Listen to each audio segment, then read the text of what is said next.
et bienvenue pour ce troisième... C'est ça? J'en suis à 3? Troisième vlog? Non. 4. Quatrième. Oh my gosh, je perds le compte. Bref, bienvenue pour ce quatrième vlog. Hello! Pour parler des reviews des prisonniers du rêve. Alors, je me suis rendu compte que je ne fixais pas assez la caméra, donc ça va être mon défi pour cette vidéo. Voilà, je me focalise sur vous et vous uniquement. Alors, du coup, j'ai dit que pour cette vidéo, j'allais parler de Cécile, donc je vais enfin aborder Cécile. Enfin.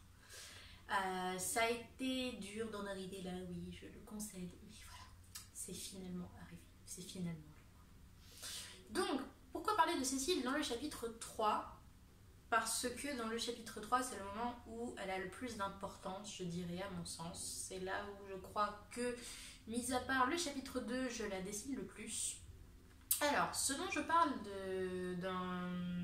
dans ce chapitre, et pourquoi j'avais dit dans quelques vidéos auparavant, que j'associais beaucoup Cécile avec Charles Xavier, c'est parce que c'est quelqu'un qui recueille les pauvres petits enfants abandonnés.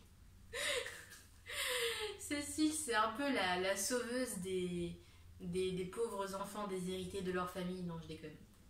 Non, mais en gros, elle aime bien récupérer les cas à problème, quoi. Et pourquoi les cas à problème particulièrement dans ce manga? C'est parce que ce sont une race, attention, on aborde un nouveau sujet, une race qui s'appelle les caméléons. Les caméléons, je pense que je vais carrément faire une vidéo sur eux, parce qu'il y a beaucoup à dire, et là j'avais dit que je me concentrais sur Cécile. Donc prochaine vidéo, les caméléons. Voilà, hein, on fait des compromis. Donc Cécile,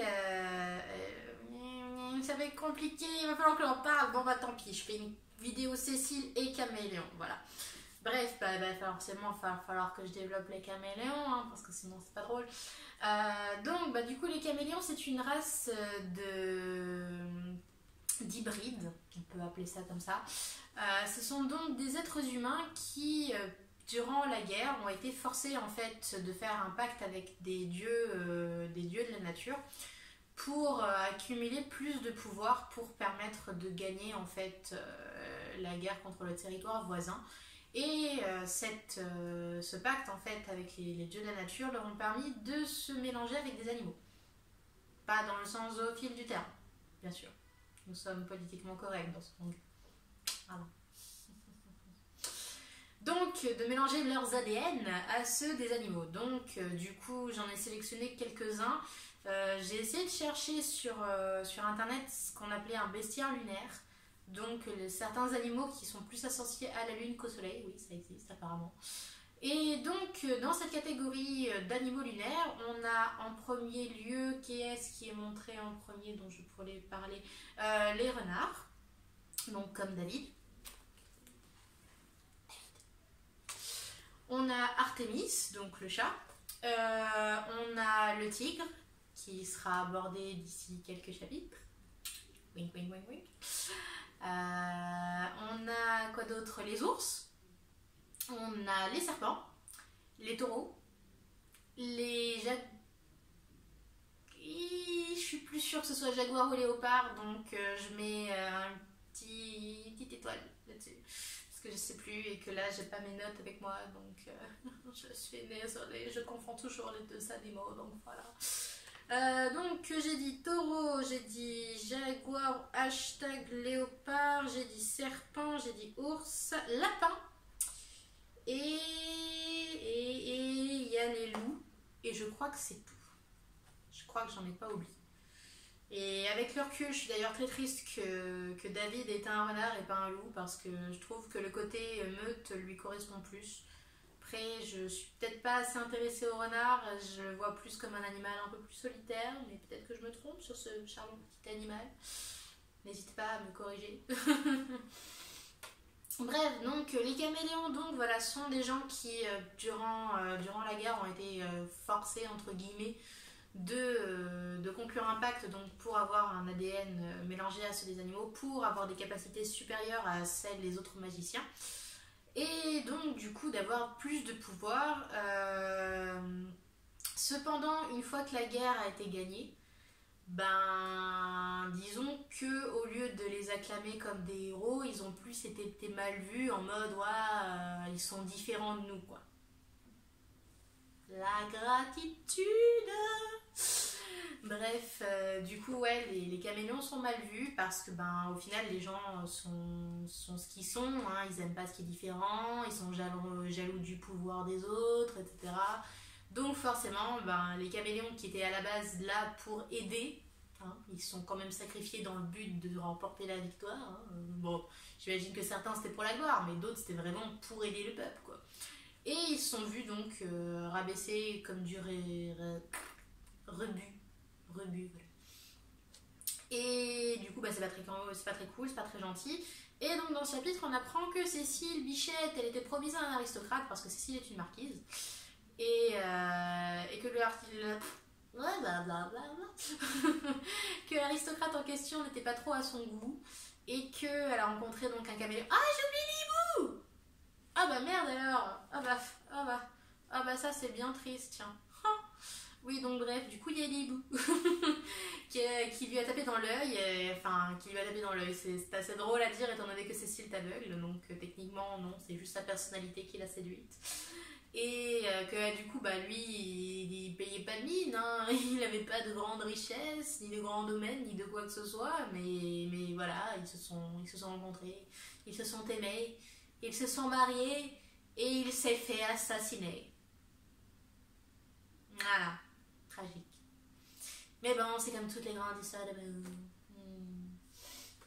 Et donc voilà, du coup, ben, Cécile, elle a été extrêmement dégoûtée, hein, quand même, parce que c'était le père de son enfant, qui apparaît dans le chapitre 6. Sun Tzu. Donc voilà, du coup, ben, elle a perdu l'amour de sa vie. Et tout ça pourquoi? Tout ça parce que non seulement il n'était pas riche et aristocrate, etc., mais surtout parce que c'était un caméléon et que ça a fait rager en gros les gens de la haute de se dire qu'un mec comme lui avait pu séduire une marquise et prétendait rejoindre la haute société, quoi. Et donc voilà, du coup Cécile, ben, elle s'est lancée dans ce combat de se dire qu'elle allait aider les opprimés et tous les ramener dans son manoir. Du coup, la grande majorité, si ce n'est la quasi-totalité du personnel de Cécile, sont des caméléons. Donc tous les gens au final qui se retrouvent chassés de chez eux, qui ne retrouvent pas de travail parce qu'on les discrimine, bah ils savent qu'ils peuvent trouver asile au final chez Cécile. Elle est connue pour ça, pour sa grande bonté, et puis ben, le manoir est suffisamment large pour accueillir pas mal de monde, donc oui forcément bah, elle peut se le permettre quoi. Donc voilà, c'est en ça que je disais que Cécile est largement inspirée de Charles Xavier. C'est que c'est quelqu'un qui a vraiment le cœur sur la main, qui a un énorme domaine rien qu'à elle, et qui plutôt que de se pavaner dans la haute société, ben, décide de l'utiliser pour servir autrui, quoi. Et voilà, après, Cécile, ça l'oblige. Oh, waouh, j'ai du mal à parler, c'est affreux. Ça ne l'empêche pas, voilà, ça ne l'empêche pas d'organiser des bals, hein, de faire des fêtes, hein, comme tous les gens de la mondanité. Mais la différence, c'est qu'elle, elle l'organise à des fins caritatives. Que voilà, quand elle fait des bals, c'est pas juste pour dire allez, j'invite ma pote la duchesse et ma pote la princesse de je sais pas trop quoi pour faire la teuf. Non, non, non, c'est j'organise un bal, j'invite tous les gens qui sont capables de dépenser du pognon et je les mets dans les associations que j'aime bien, genre soutenir les caméléons, genre soutenir les orphelins, j'en sais rien, bref, tous les trucs gentils, quoi. Et donc voilà, ça c'est le personnage de Cécile, et c'est vrai que pour l'instant j'ai assez peu représenté de personnages avec de mauvaises intentions, pour l'instant. Bon, en même temps c'est que le troisième chapitre, donc... enfin, là, dans cette vidéo. C'est que le troisième chapitre, donc forcément... Excusez-moi. Là, c'est la fatigue. Je dors pas très bien ces derniers jours. Bref. Donc, qu'est-ce que je disais? Que oui, je ne représente pas beaucoup de personnages avec de mauvaises intentions. Pour l'instant, du moins. C'est vrai qu'au final, les personnages principaux qui font partie, entre guillemets, des gentils sont vraiment des personnages assez lisses et doux. Il y a peu de contraste pour le moment. Mais je me rends compte qu'aussi, ben, je suis le genre de personne à pas aimer ce qui est dans la réalité. Je suis le genre de personne à chercher par tous les moyens les happy endings dans les films ou dans les livres ou quoi que ce soit. Parce que je trouve que le monde est déjà suffisamment moche et sale avec des gens dégueulasses et chiants et méchants et tout ce que vous voulez. Du coup, c'est peut-être pour ça que la majorité de mes personnages ont généralement un caractère assez tendre et assez aimable et vraiment tourné vers autrui parce que j'imagine que c'est ce que j'aimerais voir plus souvent. Moi, je sais qu'en tant qu'auteur, en tout cas, j'écris ce que j'aime, j'écris ce que j'aimerais. Comme le dirait ma prof, j'écris mes fantasmes. Voilà, on doit mettre nos fantasmes dans ce qu'on écrit parce que ça m'intéresse pas de faire une histoire en fait qui reprend les codes de la réalité parce que la réalité n'est pas intéressante. Si je pouvais me propulser là-dedans, je le ferais. Parce que franchement, ça a l'air tellement plus cool. Il y a de la magie, quoi. Je veux dire, qu'est-ce qui peut mal tourner avec de la magie? Mais enfin voilà, moi je sais que, en tout cas dans le cast principal, les gens sont généralement tous très gentils. Vous le verrez au fur et à mesure. Ils sont adorables, les uns envers les autres. Ça déborde de pureté en fait. Bref, voilà, du coup j'ai réussi à tenir toute une vidéo en parlant de Cécile et du coup d'introduire les caméléons, quand même, plutôt bien joué je trouve. Donc du coup j'espère que ça vous a plu. Pour la prochaine vidéo je vais très certainement parler de ces larves du coup. Pardon. Parce que je me dis que c'est quand même important d'aborder ce thème là.